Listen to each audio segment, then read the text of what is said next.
Amazing audience, we are live with Tim Starr. I take it Tim is like Timothy, isn't it? No, it's Tim. Oh, you just got Tim. Chopped it. T-I-M. Boom, I love Legally, it's just Tim. it.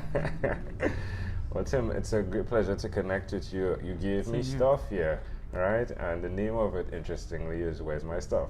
Yeah. And my name is Prosperity, a law of attraction story. This is pretty amazing. I'll tell you something that I read all the books that I'm given. I seriously read all the books that I'm given by authors. So I look forward to getting into that. Cool. For now, let's get into you. And all right. Yeah, so tell me, which of your talents is responsible for us connecting at this specific time in history? Which of my talents?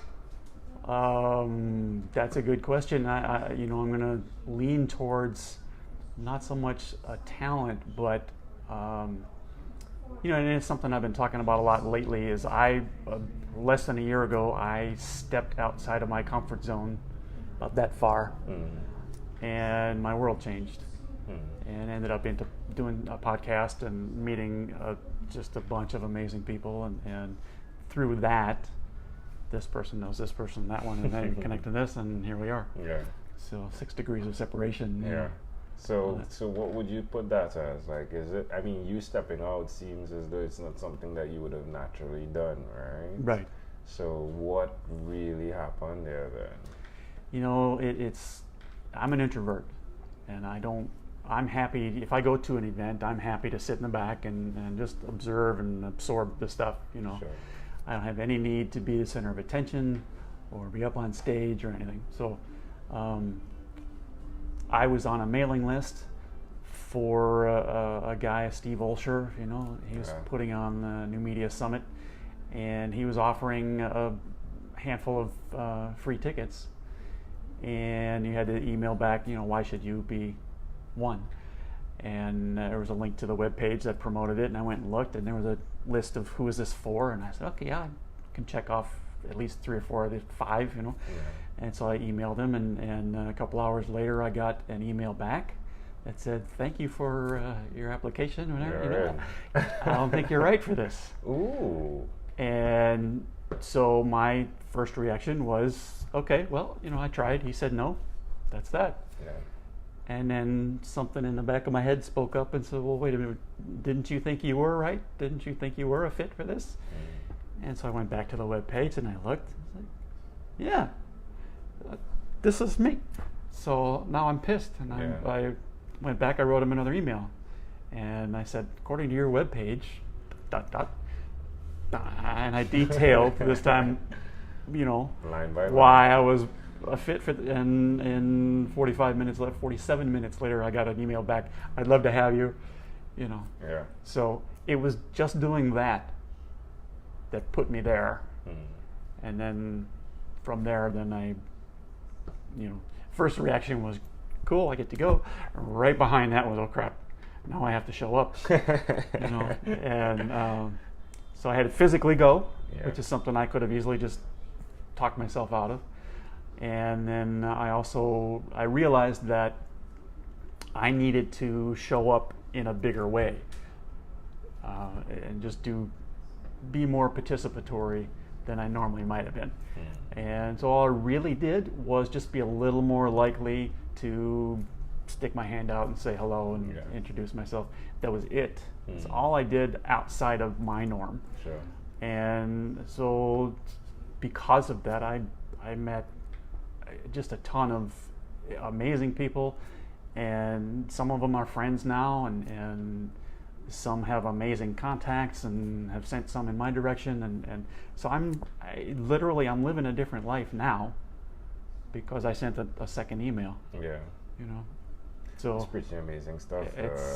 You don't have to go. It's the thing that it annoys me, right? Is some speakers will talk about some of these topics, and the message that comes across, like with a comfort zone thing, is you got to get out of your comfort zone if you want things to change. Well, they're right, but the message is you got to get comfortable with being really uncomfortable, and you don't, because I like to think of it like your living room is your comfort zone. You can get out of that comfort zone by opening the door and stepping outside. and your environment has changed, the possibilities for other things to happen to you has changed. Your world can be different. Yeah. But you're still within. You can still touch your comfort zone. Yeah, when you need to. Yeah, you don't have to do scary and big and world-changing stuff. Yeah, I love it. So, and again, the truth is, it is world-changing. It's only your world that's changing, which is good. Which is like, start with your world first. When somebody gives you a message, and what you hear is you have to do huge things that are so far that are not you, and all, your reaction is you want to just go back to bed. Yeah. That's too much. Yeah. But if somebody says you can, change the world by smiling at somebody. Yeah. You know what? That's part of what we want to do. I think my thing is, I believe that what we all really want is just to be happier, and that the goal is just ultimately to be walking around with a big stupid smile on your face, and you don't care if the sky is falling. Do you have an engineering background? No. Okay. No. Who did you learn the ability to break things up into small parts? I don't know. I think it's just a natural thing for me. I was always told that I was analytical and stuff, and I am. Why will you continue to be analytical? Things, Why will you continue to be analytical? I don't know how not to be. I think about stuff, Yeah. And I don't. You go to an event and there's a speaker up there and he's talking about how great something is that changed his life, whatever, and I always feel like, well, good for you. Yeah. But unless you're, if you're giving me some new idea, you got to back that up with, give me the science behind it, give me the facts, give me, I'm glad it worked for you. Bring evidence. But I need, it doesn't mean anything for me. So. What's the name of the podcast? Podcast is called The Universe Between Your Ears. I love the name. It's a lot of fun. What's your co-host name? My co-host is Gabi Musheyev. Gabi Musheyev. Yeah, he grew up in the Soviet Union, and sounds like fun. He brings a whole different perspective, So he's because the opposite. Of that. He's like kind of free spirit. He's very much. Okay. Very much. That works well. I'm from the south side of Chicago, and I have a very more practical, blue-collar sort of perspective on stuff. I love it. This sounds like a great conversation. Yeah. What's one other thing you've done consistently over the last 3 years? I've been trying to focus on personal growth. How does it make you feel when you're doing that? It depends on where you're at. Certain times it feels really hopeful. You see change within yourself, and you realize that you get better equipped for the crap that life is going to throw at you, and it doesn't bother you as much. And when you go through times of trauma and stuff, you lose friends to cancer and things along that line, and it's just easier to deal with. Yeah. I don't know if I have a better answer than that. Yeah, you're good. There's not like a better answer. Yeah. There's only yours. So why will you continue to repeat that, to be that person? It's the red pill, blue pill thing, I think. Once you take that. I like the fact that you're wearing red and I'm wearing blue. It's true. I don't know which is which, but once you take that pill, you can't go back. You can't. I can't stop questioning. I'm a big fan of the Abraham Hicks stuff that we were talking about earlier, but it's not everything. It leaves things unanswered, and I want to know the answers to those things. That's good. But what I love is that science is backing up all these. The quantum physics is proving this stuff out. It's good stuff. It's an exciting time to be around. It is exciting. I mean, that's a whole conversation. But just the fact that I could have podcasted with individuals and now get to meet them and their friends right now is what you're doing is really cool. I'm in the time machine. I'm teleporting. Technically, physically, I'm driving, folks, but the metaphor is there from being in the podcast world over Skype, where it's just audio, and now being here physically. It's a bit slower than what I saw on Star Trek, but it's real that it is possible to connect that. Well, let's switch gears for a moment. Let me invite you into my time machine that is surrounded with beautiful, warm blue Caribbean water. What is your earliest childhood memory? I have a memory. My mother told me that she thought this was from the infant ward, whatever it's called, at the hospital. I have a memory of laying there when like bathroom stall kind of walls, something like that, and a woman walking away from me, I think a nurse walking away, and I'm like yelling at her, "Hey, come back here. Hey, hey." That's all. It's really vague, but I don't know. How old were you? Like average, like a few Don't days? know. I mean, apparently, Yeah, that's amazing. if my mom is right, I don't know. What did she say in terms of when you described the walls? Did she say that it's Nothing. It really was it.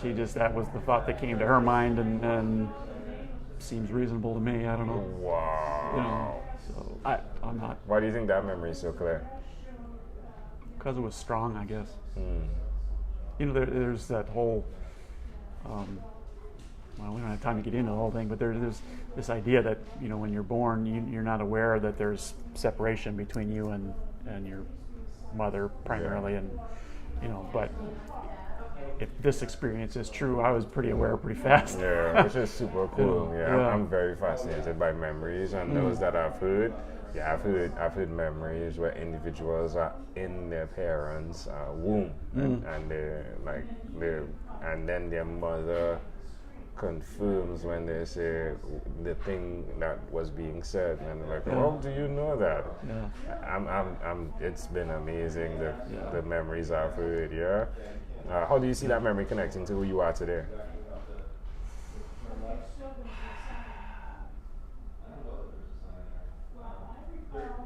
I think